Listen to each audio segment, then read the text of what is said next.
ഒരു സ്പൂൺ പഞ്ചസാര ഒഴിവാക്കിയാൽ അതൊരു പക്ഷേ നിങ്ങൾ കഴിച്ചേക്കാവുന്ന മരുന്നിന്റെ അളവ് കുറയ്ക്കാൻ സഹായിച്ചേക്കും.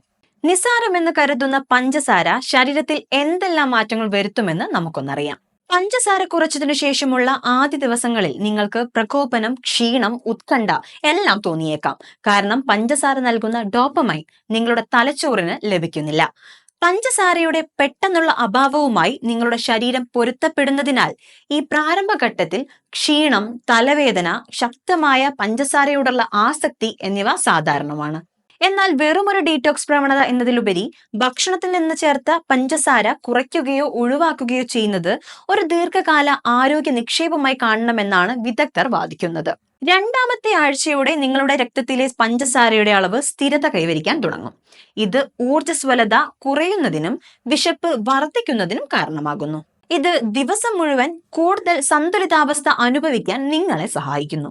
നിങ്ങളുടെ ശരീരം മെച്ചപ്പെട്ട ഇൻസുലിൻ സംവേദനക്ഷമതയുടെ ലക്ഷണങ്ങൾ കാണിച്ചു തുടങ്ങിയേക്കാം. ഇത് രക്തത്തിലെ ഗ്ലൂക്കോസിനെ കൂടുതൽ ഫലപ്രദമായി നിയന്ത്രിക്കാൻ അനുവദിക്കുന്നു.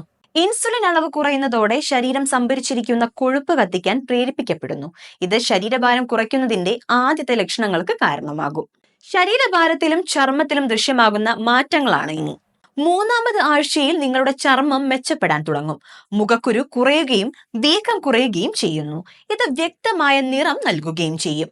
മാനസികമായി പഞ്ചസാരയുടെ അളവ് കുറയുന്നത് കാരണം നിങ്ങൾക്ക് കൂടുതൽ സ്ഥിരതയും ഉണർവും ഏകാഗ്രതയും അനുഭവപ്പെടാം.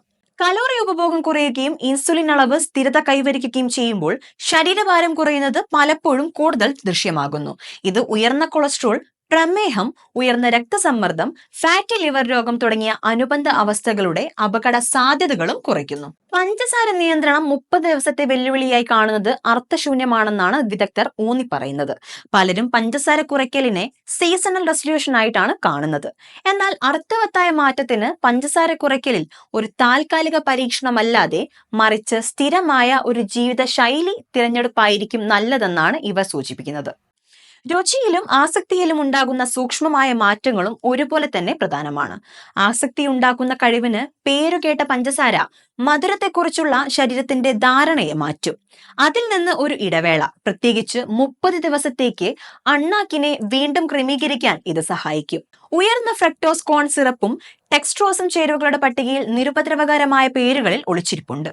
മധുരപലഹാരങ്ങൾക്കപ്പുറം കെച്ചപ്പ്, ബ്രെഡ്, ധാന്യങ്ങൾ, സോസുകൾ, ബേക്കറി ഇനങ്ങൾ, രുചികരമായ പാക്ക് ചെയ്ത ഭക്ഷണങ്ങൾ എന്നിവയിൽ പോലും പഞ്ചസാര സാധാരണയായി കാണപ്പെടുന്നു. രോഗികളെ പഞ്ചസാരരഹിത ശീലങ്ങൾ സ്വീകരിക്കാൻ നയിക്കുമ്പോൾ വിദഗ്ധർ പ്രകൃതിദത്ത മധുര പലഹാരങ്ങൾ ഉപയോഗിക്കാൻ പ്രോത്സാഹിപ്പിക്കുന്നത് പക്ഷെ ഒരു മുന്നറിയിപ്പ് നൽകിയാണ് ചെയ്യാറുള്ളത്. ശർക്കര, തേൻ, ഈത്തപ്പഴം എന്നിവ ശുദ്ധീകരിച്ച പഞ്ചസാരയേക്കാൾ നല്ലതാണെങ്കിലും അവ രക്തത്തിലെ പഞ്ചസാരയുടെ അളവിനെ സ്വാധീനിക്കുന്നതിനാൽ മിതമായ അളവിൽ കഴിക്കണം.